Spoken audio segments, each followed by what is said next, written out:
시편 65편의 말씀을 함께 읽겠습니다.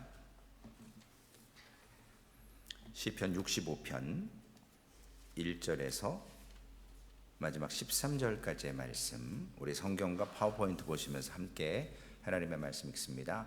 하나님이여, 찬송이 시온에서 주를 기다리오며 사람이 소원을 주께 이행하리이다.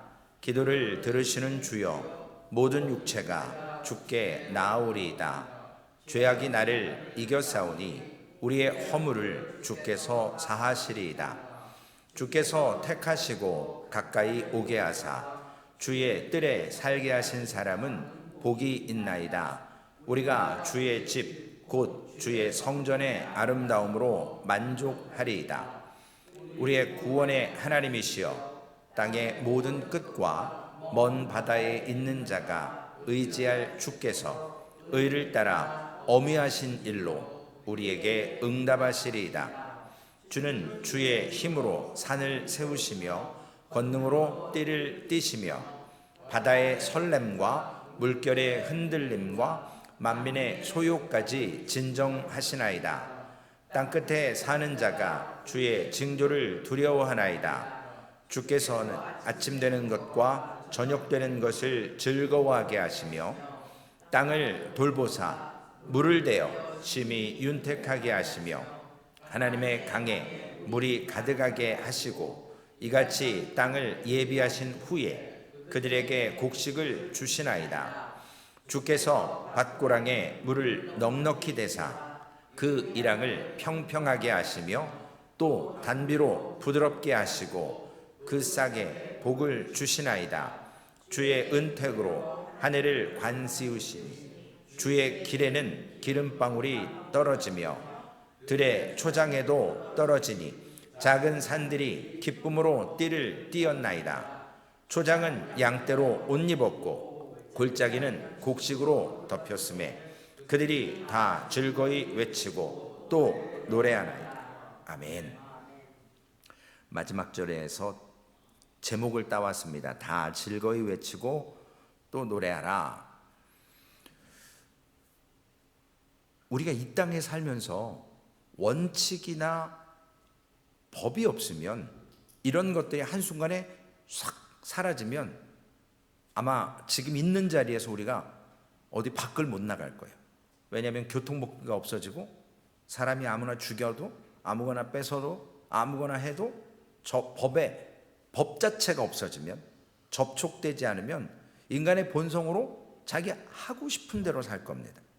그러면 이런 황당한 어떤 국가적인 전체적인 그러한 모습 속에서 이러한 게 발표가 됐다.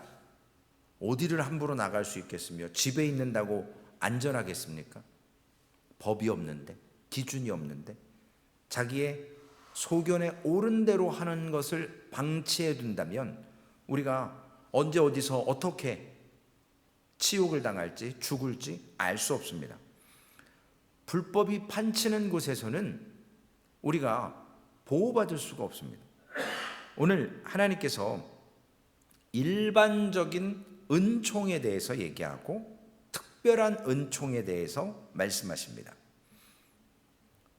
어제도 UN 식량기구에서 두 곳, 노르웨이와 한국을 지정해서 앞으로 노아 홍수와 같은 핵전쟁이나 이런 걸 통해서 우리가 식량난, 먹을 것이 없는 이러한 일을 당하게 될 때 그러한 시드, 볼트를 만들어놔서 그 시드를 저장해 놓고 그것을 나중에 다시 시작할 때 그것을 쓰겠다라는 취지로 만들어놨는데, 하나님께서 예수 그리스도의 재림을 통해서 이 땅에 심판주로 오시면 그런 거 아무짝에 쓸모없는 거거든요. 인간은 그저 방비하는 건데, 오늘 이런 혼돈이나 상상할 수 없는 어떤 무질서, 이런 지옥 같은 세상, 한순간에 법이나 원칙이 사라지면 이런 시대를 살 수밖에 없습니다.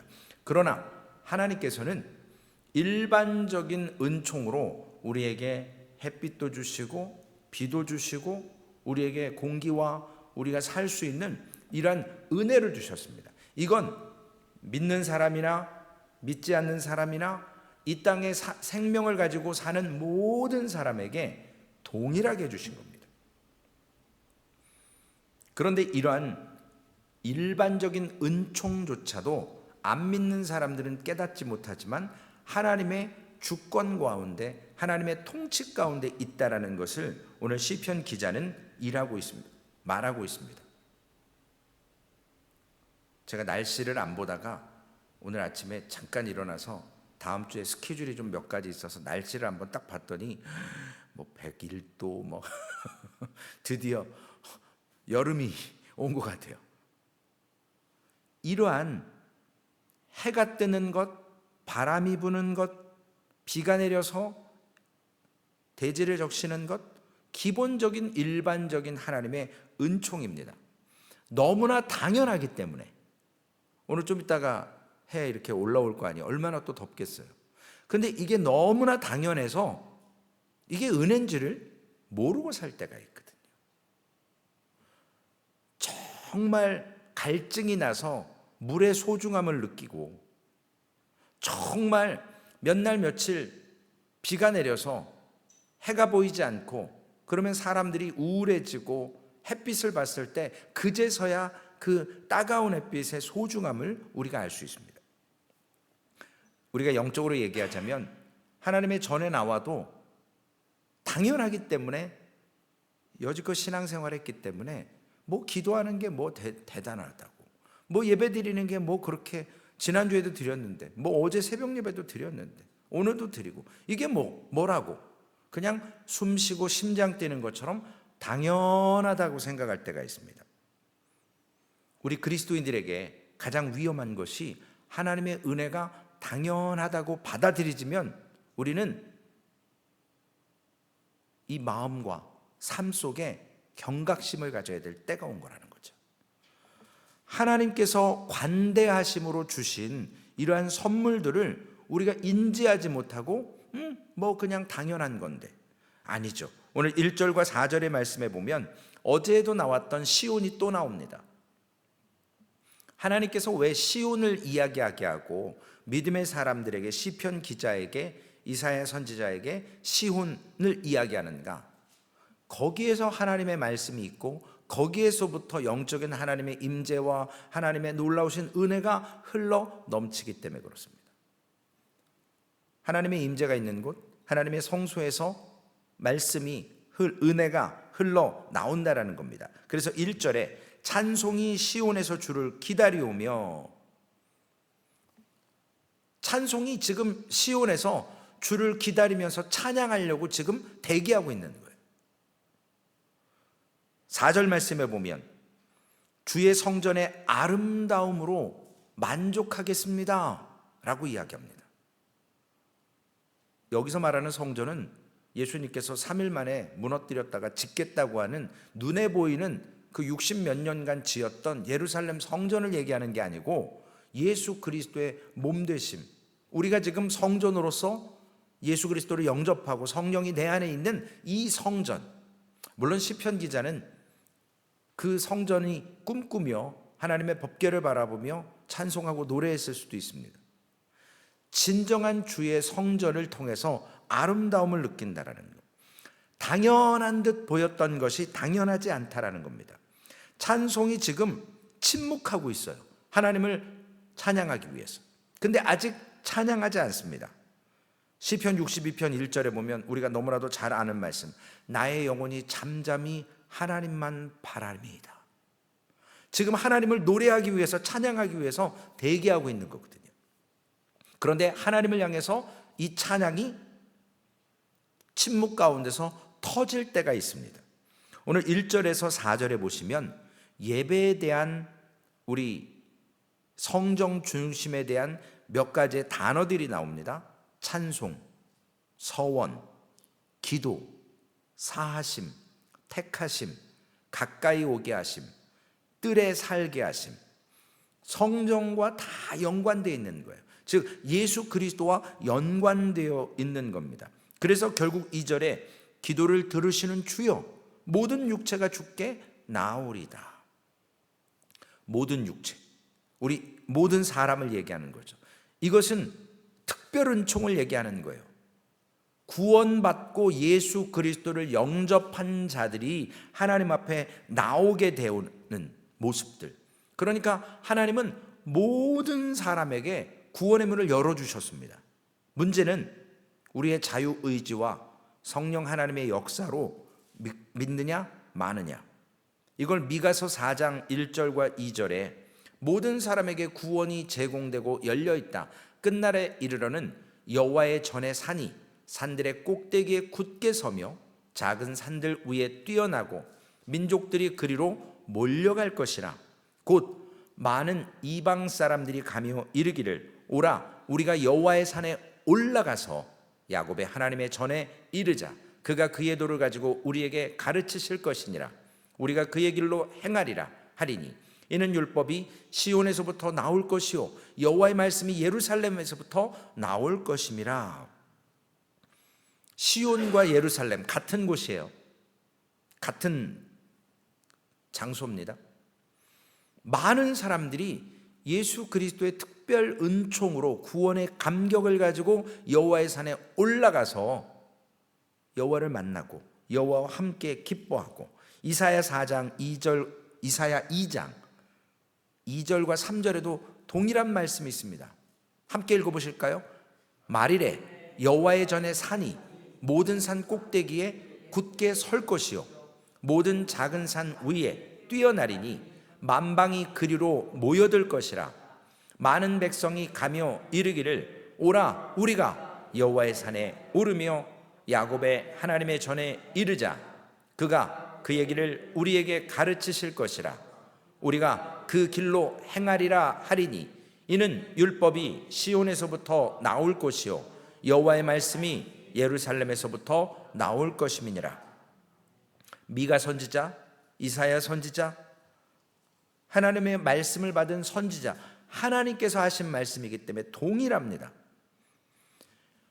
보편적인 일반적인 햇빛과 공기와 비 이런 것들의 은혜 말고 오늘 기독교가 우리끼리만의 믿는 사람으로 여기 앉아 계신 분들만의 축제로 끝나면 기독교는 아무 의미가 없어요. 우리는 예루살렘과 시온에서 하나님의 말씀이 흘러가고 우리가 적셔졌고 우리도 그 흐름 속에 흘려보내야 되거든요. 그게 선교고 그게 복음입니다. 오늘 시편 기자는 3절 말씀에 죄악이 나를 이겼사오니 우리의 허물을 주께서 사하시리다. 죄악이 나를 이겼답니다. 내가 죄에 빠져서 허덕이고 죄책감 가운데 쌓여있는 그러한 연약한 모습을 이야기하는 거예요. 내가 비록 하나님을 사모하고 하나님의 전에서 나오는 말씀을 듣고자 하고 찬송하려고 하는데 죄가 나를 지금 이긴 상태예요. 나는 지금 죄에게 억눌려 있습니다. 이런 상태에 우리의 허물을 주께서 사하시리다. 주님께서 해결하십니다. 이걸 우리는 영어로 가스펠, 한국말로 복음, 또 다른 영어로 굿뉴스. 예수님이 복음으로 오신 거예요.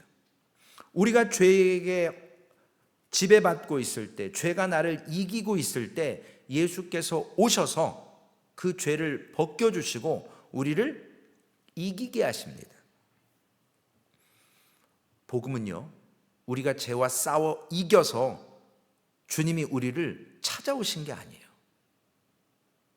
우리 아무 능력 없어서 죄를 이길 만한 율법으로는 도저히 구원받을 수 없는 불완전한 존재이기 때문에 예수님이 오셔서 그 허물과 죄를 사하시고 우리를 살게 하신다. 이게 복음이거든요. 그렇기 때문에 로마서는 우리 어제 나눈 말씀이에요. 새벽 예배 때. 로마서 4장 5절. 이를 아니할지라도 경건하지 아니한 자를 의롭다 하시는 이를 믿는 자에게는 그의 믿음을 의로 여기시나니. 한 게 아무것도 없어요. 이 복음은 우리가 뭔가 해서 얻어진 게 아니라는 거예요. 예수님이 하신 일이 뭔지를 알려주시는 게 복음이에요. 내가 이렇게 해서 예수 믿었어. 내가 예수 믿었더니 이렇게 잘 됐어. 이게 복음이 아니라고요. 나는 아무것도 할 수 없었는데 연약한 존재였고 억눌려 있던 자인데 예수님이 나에게 찾아오셔서 그분이 빛이 돼주고 내가 반석 위에 시온산 위에 설 수 있는 은혜를 주셨어. 그게 복음입니다. 그러니까 당신도 죄 아래 있지 말고 그 예수 그리스도의 그 복음을 통해서 너도 설 수 있다라는 거예요. 그걸 지금 시편 기자는 그리고 로마서는 사도 바울을 통해서 이야기하고 있습니다. 결국 하나님의 은혜는 우리의 죄, 우리의 범죄를 이기게 하십니다. 허물과 죄를 다 덮어주시는 거예요. 예수 그리스도의 십자가 죽으심으로. 그래서 주께서 4절 말씀에 보면 주께서 택하시고 가까이 오게 하신 사람들 주의 뜰에 살게 하시겠다고. 주의 뜰이면요, 우리가 지성소가 가장 하나님의 임재 가운데 가깝다라고 이야기할 수 있지만 주의 뜰, 성전 문지기 이것만으로도 다윗은 너무나 행복했거든요. 왜냐? 거기에만 있으면 하나님의 임재와 말씀이 흘러 넘치게 돼 있습니다. 그래서 65장 4절 하반절에 보니까 우리가 주의 집 곧 주의 성전의 아름다움으로 만족하리이다. 눈에 보이지는 건물이 아니라 내가 허물과 죄 때문에 죄악을 이길 수 없어서 억눌려 있었는데 복음이라고 하는 예수 그리스도가 오셔서 그 허물과 죄를 벗겨주시고 우리를 살게 하신 그 아름다움으로 만족한다는 거예요.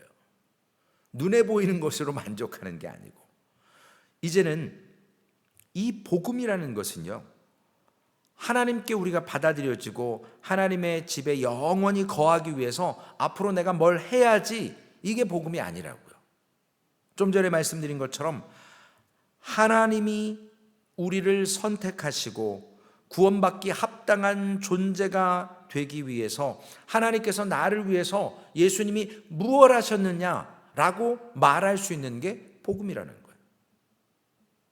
우리가 그래서 전도하기 어려워하는 이유가 여기에 있어요. 내가 한 게 있어야 전하죠. 내가 예수 믿기 위해서 뭔가 구원을 위해서 한 게 있어야 사람에게 이야기하고 자랑할 텐데 할 게 없거든요. 사람은 기본적으로 내 자랑하기를 원하잖아요. 저도 그런 게 많은데, 그러나 복음은요, 내 자랑할 게 아무것도 없고 나를 위해서 하나님께서, 예수 그리스도께서, 성령 하나님께서 하신 일이 무엇이냐라고 설명하고 우리에게 깨닫게 하는 게 복음이라는 거예요. 사실 그래서 우리는 복음 전하는 게 오히려 어려운 게 아니라 쉬울 수 있다라는 거예요. 나는 없고 예수만 있는 거거든요. 내 얘기할 필요가 없어요. 주님 얘기하는 거예요. 그러면 그게 복음입니다. 오늘 이러한 첫 번째 4절까지의 말씀을 통해서 하나님의 백성들이 누리는 복에 대해서, 영적 은혜에 대해서 찬송하고 노래한다면, 나머지 5절부터 이제 8절까지의 말씀에 보면 이제 이렇게 능하신, 어제도 나왔던 능하신 여호와, 오늘도 나오시는 이 능하신, 전능하신 하나님께서 하나님의 백성들이 땅 끝에 거할지라도 능력으로 우리를 붙들어 주시는 것.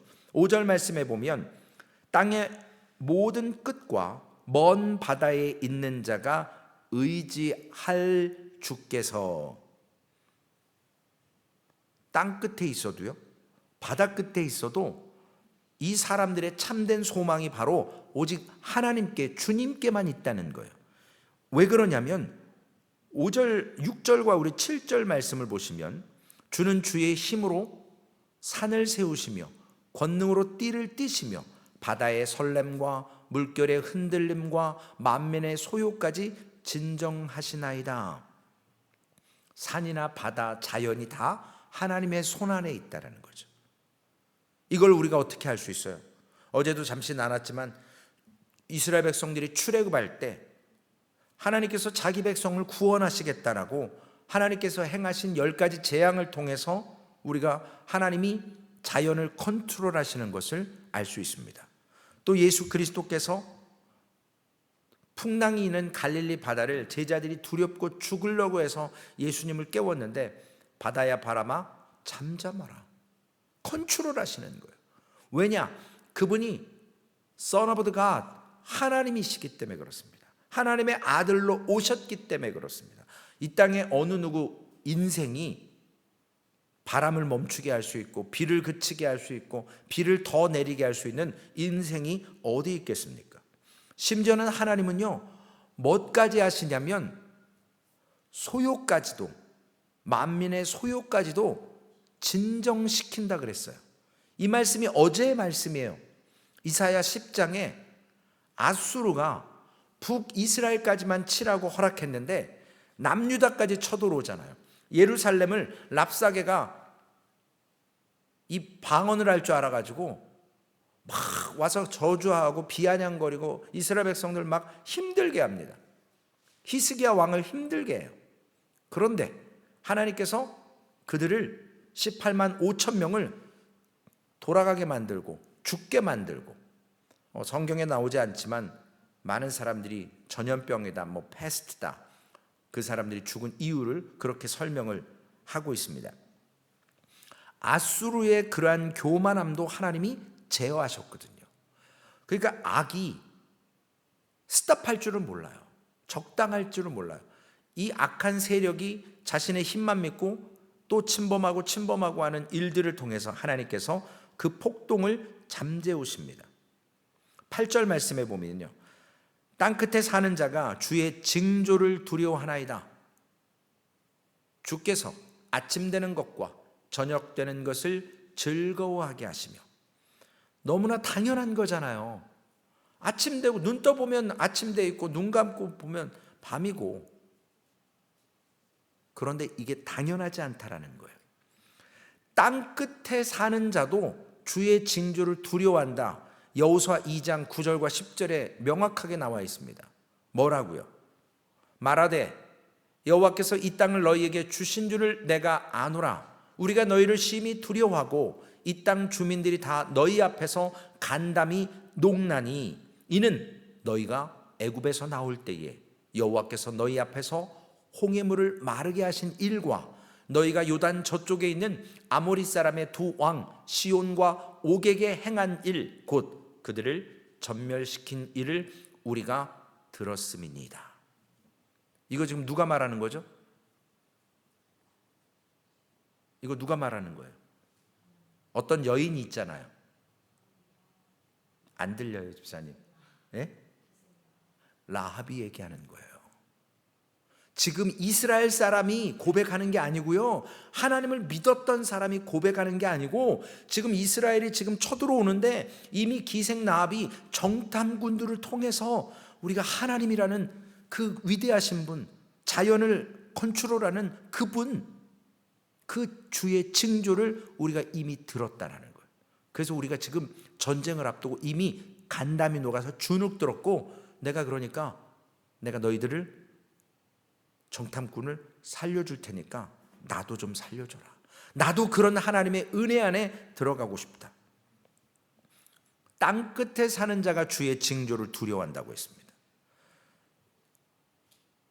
인간이 아무리 악해도요, 뭔가 믿으려고 해요. 그러니까 드라마, 뭐 저는 잘 안 보지만 여러분도 잘 안 보시겠지만, 막 위급한 상황에 뭐 누구도 찾고 하나님도 찾고 뭐 온갖 신들은 다 찾잖아요. 심지어는 막 조상도 찾고 막 그래요. 왜 그럴까요? 두렵기 때문에 그래요. 우리가 연약하다라는 것을 인정하는 거예요. 그러나 오늘 폭염이나 홍해나 자연재해나 이런 모든 것들 주의 징조입니다. 그 주의 징조를 이미 하나님께서 컨트롤하고 있다라는 것을 사람들은 두려워하기 시작해야 합니다. 너무나도 당연한 것 같지만 아침 되는 것과 저녁 되는 것 즐거워한다라고 했습니다. 자연의 움직임을 하나님이 운행하시기 때문에 그렇습니다. 9절 말씀에 보면 이제 마지막 단락으로 결론의 말씀입니다. 하나님의 이 관대하심, 너그러움, 그 하나님의 모습이 어떠냐는 거예요. 땅을 돌보사 물을 대어 심히 윤택하게 하시며 하나님의 강에 물이 가득하게 하시고 이같이 땅을 예비하신 후에 그들에게 곡식을 주시나이다. 강에 물이 가득하대요. 땅이 촉촉해지는 거예요. 윤택해지는 거예요. 우리 아이들 피부가 건조하면 뭐 아토피라고 해서 막 긁고 빨개지고 막 그러잖아요. 그래서 이렇게 모이스처한 수분이 많은 것, 그런 비누나 그런 것들을 써서 몸을 간지럽지 않도록, 드라이되지 않도록 피부를 보습해 줘야 됩니다. 우리의 심령이 마찬가지예요. 하나님의 말씀으로 다 즐거이 외치고 또 노래할 수 있는 믿음으로 하나님 앞에 이 고백이 있어야 된다는 거죠. 그러므로 인해서 추수, 생명의 부요를 누리게 하시는 은혜입니다. 어제 아수르가 어떤 나라였어요? 남유다가 기껏 1년 농사 다 지어놓으면 추수 때 딱 와가지고 내놔. 그래서 싹 가져갑니다. 농사 짓는 의미가 없어요. 뭘 남겨놔줘야죠. 살 수 있게끔. 그런데 오늘 정반대로 하나님의 이 관대하심은 넉넉한 물과 윤택하게 하심으로 추수 때에 수확을 할 수 있도록 하나님의 선물임을 깨닫게 하시는 은혜를 주신다라는 거예요. 결국 여러분, 내 실력, 내 조건, 내가 부유하게 되는 것은 내가 잘해서가 아니라는 거예요. 하나님의 은혜라는 것입니다. 그래서 모세는 이스라엘 백성들에게 경고했어요. 신명기 8장 17절 18절에 우리 함께 읽으실까요? 그러나 내가 마음에 이르기를 내 능력과 내 손의 힘으로 내가 이 재물을 얻었다 말할 것이라. 내 하나님 여호와를 기억하라. 내가 그가 내게 재물 얻을 능력을 주셨음이라. 이같이 하심은 내 조상들에게 맹세하신 언약을 오늘과 같이 이루려 하심이니라. 하나님께서 11절 말씀에 보면 주의 은택으로 한 해를 관시우신다. 그 해를 해마다 반복적으로 하나님께서 행해 주시겠다고 약속하시는 겁니다. 올해만 주고 끝나는 게 아니라 지속적으로 그 하나님의 관대하심으로 이루어 주겠다고 하는 거예요. 그래서 오늘 시편 기자는 설교의 제목처럼 다 즐거이 외치고 또 노래하라. 노래할 수밖에 없는 거예요. 즐거워할 수밖에 없습니다. 적용의 말씀입니다. 우리가 하나님의 은혜를 받고 살아가는 존재이지만 때로는 범죄하고 넘어지는 인생 속에서 하나님께서 우리에게 그때마다 채워주시는 이러한 윤택함을 통해서 하나님께서 나를 향해서 은혜 주시기 위해서 만들어 놓아 가시는 조건들이 있습니다. 때로는 광야일 수도 있고, 때로는 홍해바다일 수도 있고, 때로는 정말로 넘지 못할 그러한 산과 같은 그러한 곳일 수도 있습니다. 그러나 하나님은 이러한 것을 통해서도 우리에게 하나님의 진노와 저주의 대상이었던 우리를, 허물과 죄로 죽을 수밖에 없었던 우리에게 복음이라고 하는 예수 그리스도를 통해서 오늘 사하심을 주셨고, 요한복음 15장 말씀처럼 우리를 더 이상 종이라고 부르지 않겠다는 거예요. 친구라고. 그래서 아버지께 받은 모든 것을 우리에게 알게 해주신다라고 말씀하십니다. 이렇게까지 하시는 그 하나님을 어떻게 즐거워하지 않고 찬양하지 않을 수 있겠습니까? 요한복음 6장 44절 말씀 보면 나를 보내신 아버지께서 이끌지 아니하시면 아무도 내게로 올 수 없으니 오는 그를 내가 마지막 날에 다시 살리리라. 우리가 구원받는 존재에 어떤 능력이 있어서 아니라는 거예요. 하나님께서 나오게 하셨기 때문에 우리가 믿는 것도 하나님의 은혜로 믿은 것이고 이 자리에 앉아 있다라는 거예요. 그런데 교만해서 무슨 목사 된 게 큰 벼슬인 양 목에 힘주고 군림하려고 하고, 저도 그런 연약한 죄의 모습이 있어요. 하나님이 불쌍한 존재를 사용해 주시는 것뿐이거든요. 오늘 주의 뜰에 있다라는 그 시편 기자의 고백처럼 우리 삶에 여러분, 하나님이 주신 이 관대하심, 은혜로우심, 오늘 그것을 흔한 얘기로는 받은 복을 세워보라는 거죠. 그 받은 복을 세워보며 하나님 앞에 즐거이 외치고 찬양하시는, 그래서 기쁨으로 하나님 앞에 오늘도 쓰고 내일도 아름다운 주일에 예배 앞에서 매주 드리는 예배가 아니라 나의 삶의 마지막 최고의 예배처럼 하나님 앞에 기쁨으로 신령과 진정으로 나아가는 그러한 예배 되기를 3되시기를 주님의 이름으로 축원을 드리겠습니다. 하나님 감사합니다. 너무나도 당연한 햇빛과 밤낮과 또한 비와 또한 공기, 우리가 누리는 이 모든 것, 아버지 하나님 너무나도 당연하게 생각하는 죄의 모습이 우리에게 있지 않습니까? 예배에 나오는 것도 아버지 하나님 습관처럼 당연히 나온 것이라고 생각할 수 있습니다. 그러나 요한복음의 말씀처럼 아버지께서 허락하지 않으시면 나올 수 없습니다. 주님, 이 은혜 속에서 하나님, 우리가 당연하다고 생각했던 것이 아니라 그 착각에서 벗어나서 복음이라고 하는 전적인 하나님의 은혜를 우리가 복음 앞에서 아무것도 한 것이 없음을 다시 한번 깨닫고, 아버지 하나님, 나는 죄인으로서이다, 불쌍히 여겨 주옵소서 라고 했던 성경의 인물처럼 우리가 날마다 하나님 앞에 이러한 연약한 모습을 회개하며 하나님의 은혜를 감사함으로 받고 그 은혜 안에서 즐거이 아버지 하나님, 하나님을 찬양할 수 있도록 인도해 주옵소서. 허락하신 귀한 교회 너무나도 소중합니다. 허락하신 믿음의 동역자들 너무나 아름답고 귀합니다. 우리가 이 한 사람 한 사람들 아버지 하나님 놓치지 않게 하시고, 또한 이 받은 복음의 은혜를 우리가 흘려 보내게 하시는 소망교회와 공동체 되게 하여 주시옵소서. 그래서 오늘도 하나님, 우리의 삶에 시시각각 베풀어 주시는 은혜를 세워볼 줄 알게 하시고 감사하게 하시고 하나님께만 영광 돌리는 하나님의 사람 되게 하여 주시옵소서. 우리 구주 예수님의 이름으로 감사하며 기도 올리옵나이다. 아멘. 하늘에 계신 우리 아버지여, 이름이 거룩히 여김을 받으시오며 나라의 임하옵시며 뜻이 하늘에서 이루어진 것 같이 땅에서도 이루어지리이다.